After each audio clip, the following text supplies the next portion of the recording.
Добрый день. Вот мы приехали к вам с Айхава, с далекого якутского поселка, да, и вот хотели бы посетить ваш приют замечательный, который открылся в городе Удачном. Хотели бы вам позадавать несколько вопросов про приют. И вот один из первых вопросов: история создания данного приюта, чья была идея, кто был инициатором данного приюта. Ну, немножечко расскажите ее, с чего вы начинали. Идея приюта, она созрела, конечно, не сама собой родилась. Вот захотели приют, и надо приют. А созрела проблема безнадзорных животных. Их развелось очень много. И как-то так получилось, что собралась инициативная группа женщин, которые были обеспокоены тем, что происходит. Это произошло много лет назад, лет 5, наверное, назад. И всю эту историю спровоцировала ситуация с маленькими щенками, которые оказались брошены зимой в заброшенной организации, и они погибали. И так получилось, что всем, кому их было очень жаль, все собрались, организовали группу, стали их спасать. И уже из этого стали думать, что же делать, как же быть, нужен очень приют, вот был бы приют в городе. И обеспокоились этой темой, и все началось с спасения этой маленькой группы щенков. И так вот потом пошла как-то эта работа пошла. Стали интересоваться, стали искать здания, стали думать, как это правильно сделать. А потом узнали, что в Айхале, вы говорите, дальний поселок. Ну, кому-то он, конечно, дальний поселок, да. Нам-то это ближайшие соседи вы, поэтому мы поехали к вам в Айхал, потому что узнали, что там есть приют уже организован, и мы собрались и поехали приобретать опыт. Поехали за советом, познакомились с Татьяной Александровной и стали вместе думать, как же это все сделать. Все посмотрели у вас в Айхале. И с тех пор с Татьяной Александровной дружим, спрашиваем совета. И вот потихоньку делаем это дело и у нас. До сих пор советуемся, конечно. Приезжаем к вам частенько, смотрим, как все у вас организовано. И перенимаем опыт, так сказать.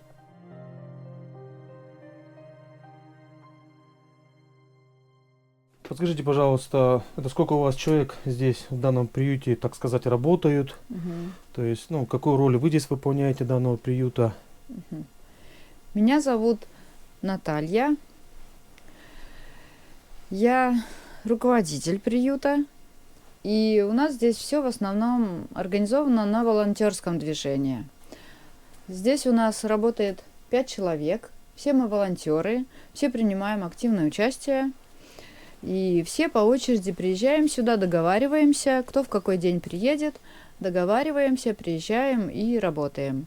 Варим и здесь варим животным кашу, и дома варим, из дома привозим. И население нам очень помогает, люди тоже все это. Девочки есть знакомые, которые дома готовят, потом мы все это собираем, привозим сюда и животных кормим. У вас приют работает круглосуточно, то есть тут у вас есть дежурный волонтер или нету? Или он у вас определенное время и закрывается? Да, у нас, к сожалению, пока эта работа не организована, потому что бесплатно никто, конечно, не хочет здесь проводить время. Только вот мы приезжаем сюда девочками. Мы приезжаем на несколько часов, кормим животных, убираем за ними и следим за порядком и уезжаем, конечно.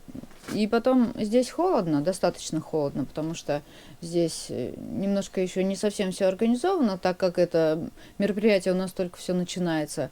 Поэтому мы приезжаем, 3-4 часа работаем и уезжаем. Нет, к сожалению, здесь вечером, в вечернее время, в ночное нет никого. Ну, пока, к сожалению, так. Рассчитываем на добропорядочность граждан и населения, что никто не будет приезжать сюда, мародерничать и наносить вред животным. Очень рассчитываем на это, поэтому пока нет никакого ни сторожа, никого нет. Вот таких случаев не было, что вот люди приезжали, тут пакостили. Нет, слава богу, такого не было. Ни днем, ни вечером не было. Все понимают, что это животные и все такое. Ну, кто-то побаивается просто.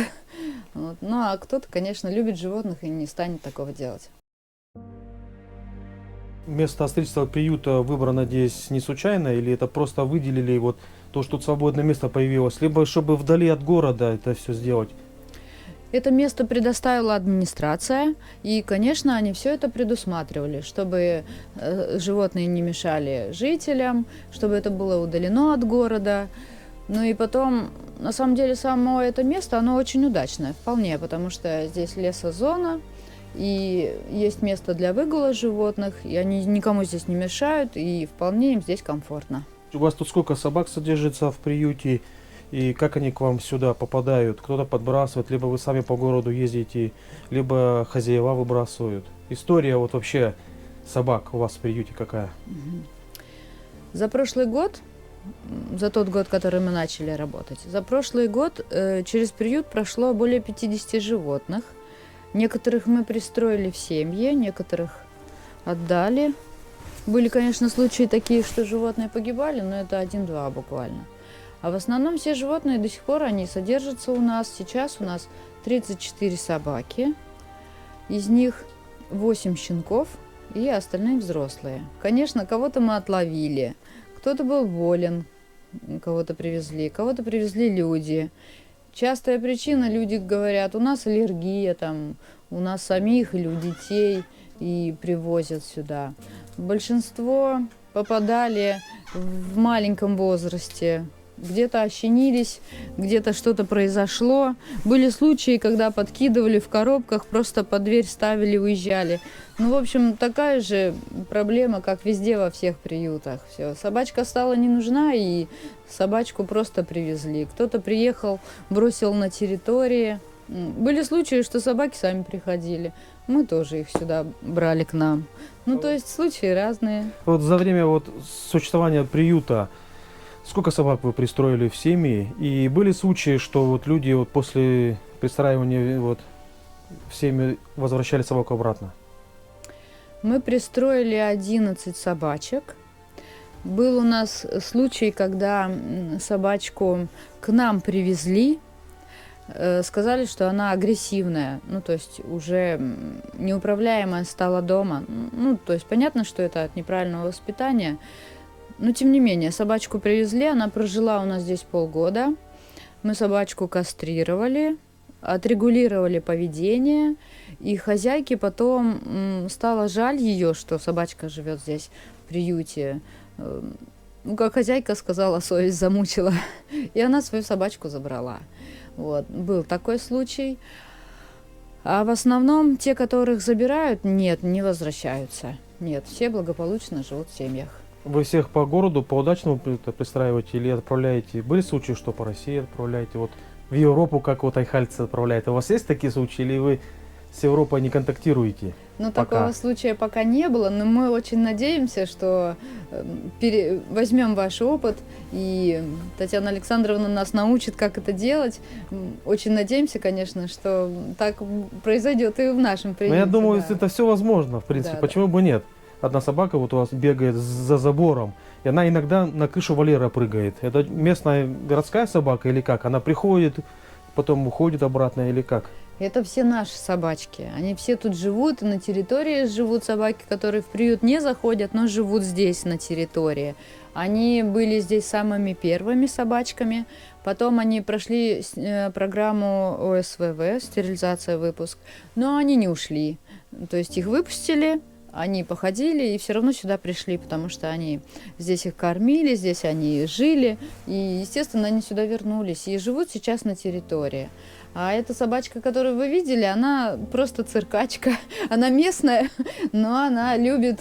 Она прям такая добрая, она прям она всего добрая, тебя да, и оближет, она прыгает. у нас гуляет и прыгает везде, ее невозможно удержать. Она и через забор у нас прыгает, ну, в общем, циркачка. То есть я правильно понимаю, что получается у вас, вы можете любую собаку выпустить, она тут по округе может погулять, она в город не побежит? Нет, не побежит. Это удивительный факт, потому что мы уже пробовали выпускать, которые стерилизованные, кастрированные. У нас есть такие собаки, и мы пробовали их вывозить, но они возвращаются обратно. Максимум они вот уходят в поселок, в надежный уходят, но все равно возвращаются. То есть их не удержишь и не заставишь там остаться, они все равно приходят. Поэтому, естественно, мы их всех принимаем. Они это место воспринимают как свой дом. Поэтому они отсюда куда они пойдут? Здесь их кормят, здесь у них все. Поэтому они, естественно, не уходят. Погуляют и на ночлег, как курочки. Чуть темнеет, все, они уже заходят, уже укладываются. К вам приходят волонтеры, там, может быть, школьники, помогают.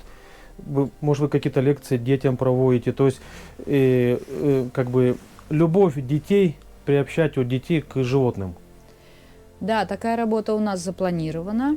Мы такие будем, конечно, сотрудничать со школами, но сейчас вот ковидные эти мероприятия, карантинные и все такое, поэтому пока мы такую работу не ведем. Но такая работа запланирована. Когда будет возможно, мы обязательно пойдем в школы, будем рассказывать, как вести себя на улице с безнадзорными животными, правила поведения объяснять. И любовь к животным, конечно, это прям первым планом. Но сейчас дети приезжают к нам, мы разрешаем, ну, естественно, масочки, вот, мы просим приносить с собой одежду, чтобы можно было переодеться, чтобы собачки не могли испортить одежду, потому что они очень радуются, когда люди приходят в приют, начинают прыгать, начинают обнимать, вот, и чтобы не испортить свои одежды, мы всех предупреждаем, чтобы приносили с собой сменное. Но всем разрешаем, дети приходят с удовольствием, дети играют с ними, фотографируются. Все животные добрые. Единственное, что просим, если дети до 12 лет, то с родителями или со старшими сестрами, братьями. Ну, а дети, которые уже постарше, они, конечно, могут приходить самостоятельно, но в наше присутствие. То есть, когда мы здесь, дети, да, приходят без нас, конечно, мы не разрешаем приходить, потому что мало ли как собачка может отреагировать. Вот. А так мы устраиваем субботники, в воскресенье можно приехать, когда мы здесь находимся подольше. И дети с удовольствием приходят и проводят время вместе с нами, Ну, да, помогают и замечательно. нам, и общаются с собаками. Это правильно. Самое Ну, главное, да. В новом поколении именно вот развивать эту любовь. Может, мир хоть добрее станет, на самом деле. Есть дети, которые побаиваются собак, ну, уже такие вот взросленькие дети, есть побаиваются и приходят сюда, чтобы преодолеть это. И мы, конечно, помогаем им в этом стремлении полюбить собак, преодолеть боязнь, выбираем тех собачек, которые самые добродушные, чтобы помогать и детям этот барьер преодолеть, боязнь общения с собаками. Вот скажите, вот вы сказали по поводу субботников, какие-то вот, ну, люди приезжают, помогают, да, вот ваши мужья, родственники, или как, вы клич кидаете, может, по группам, по WhatsApp, вот, что нужна вода, я как понимаю, у вас тут нету ни отопления, ни воды своей, у вас все привозное. Все привозное, да, привозное. Воду мы привозим, сами привозим. Ну, есть, конечно, люди, которые помогают и воду привозят. Вообще от населения очень большой отклик. Население очень сильно нам помогает, да. Нам и отдают и крупы, и мясные продукты отдают, и консервы. То есть население нам очень сильно помогает. Если бы нам население не помогало, нам было бы, конечно, туго. Поэтому спасибо населению, все помогают. Вот. И предприниматели нам помогают. В общем, пока мы не бедствуем. Единственное, что да, вот у нас условия такие, они более чем скромные, поэтому здесь находиться немного некомфортно. Вот. Животным-то, конечно, комфортно. Вот. То есть здесь как-то все больше для животных, для человека мало. Но сейчас вот будет еще одно лето, будем стараться улучшить условия для человека, чтобы приезжать можно было всем, потому что эти сиротские условия, они очень многих останавливают. То есть люди сюда не очень хотят ехать, потому что понимают, что здесь холодно, переодеться не очень удобно и согреться не всегда есть где. Вот. Поэтому, конечно, в этом году постараемся улучшить, сделать условия более комфортными, чтобы люди могли сюда приехать и общаться, и помогать нам еще больше. И, ну, то есть взаимодействие с населением, конечно, это важная часть, да. Здание, получается, оно было заброшенное, вам вот было выделено, да? Здание было заброшенное. Мы немножко наводили справки, узнали, что это здание принадлежало ТИСИЗу. Здесь был такой, пожалуй, единственный по Союзу и институт, технологический институт исследования северных земель. И в этом здании было управление, как мы раскопали. Вот. Потом здесь вот эти вот ангары или что это. Здесь хранилось оборудование, транспорт, лодочки, и также было общежитие, то есть здесь люди жили, работали, и жизнь здесь когда-то очень бурно кипела. А потом, конечно, когда они закончили свою деятельность, бросили здесь все.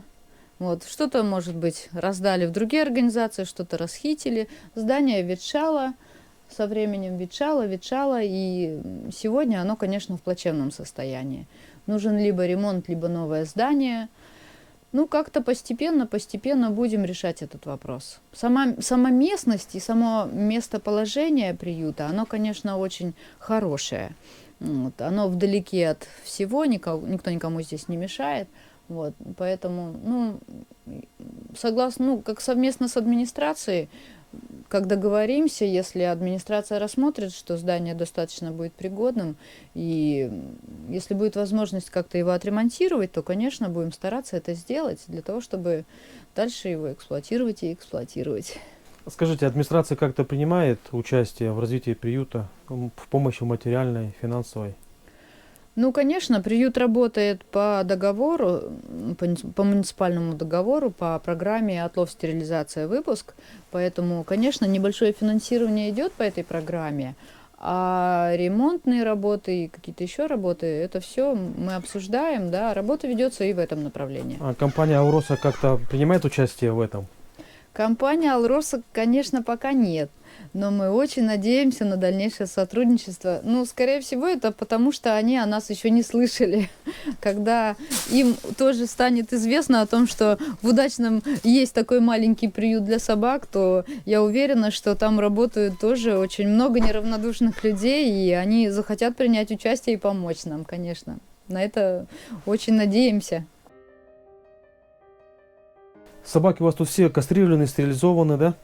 Пока еще не все. У нас запланированы операции вот, в ближайшее время, поэтому пока не все. Но когда собачка попадает сюда и через карантинный промежуток времени, да, она подлежит кастрации и стерилизации. Да. У вас какой-то договор заключенный с ветклиникой, и да. вы отвозите собаку, конечно, да, в клинику? Конечно. У нас заключен договор с ветеринарной службой, и все, мы тоже по договору с ними работаем, они нас принимают, лечат. Собачек лечат, кастрируют, да. А у вас в приюте есть там какая-то, допустим, ветаптечка, там, ну, на случай там чего-то, там рану залечить собаке? Аптечку мы организовываем. Айхал подарил нам холодильник для лекарств. Сейчас мы все это установим. Лекарства мы имеем, конечно, подручные какие-то средства у нас есть для обработки там ранок и всего такого. Для первой помощи есть у нас, да. Но специализированного помещения нет. Оно планировалось вот в этом помещении. Вот. Мы его, конечно, со временем оборудуем. Но так как это самая маленькая комнатка и ее легче для человека обогреть, пока все в этой комнате. А вообще она, да, планировалась обойтись небольшим ремонтом, чтобы здесь было чистенько, и чтобы ветеринарный врач мог к нам сюда приезжать и здесь у нас собачек лечить. Вот, чтобы не нам возить, потому что это немного сложно.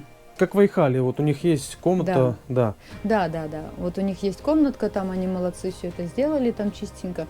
Поэтому мы тоже планируем эту комнатку освободить, сделать ее чистенькой, покрасим. Но это уже будет тепло, и мы тут наведем порядочек, все покрасим, установим оборудование, которое ветеринарный врач нам скажет, кушеточку, холодильничек для лекарств. Вот, а пока мы тут в торопях готовим, готовим еду, девочки. Посмотрим, кашку да? сварили. Ага. Но это Молодцы. уже будет позже тут готовится, там бульончик. Молодцы. В зимних условиях тяжело наводить порядок. Воды так как нет, вода у нас привозная, сильно ничего не помоешь, поэтому пока все так. Сейчас еще по комнатам тоже покажете, да? По какие комнатам, у вас там комнатки, да, давайте.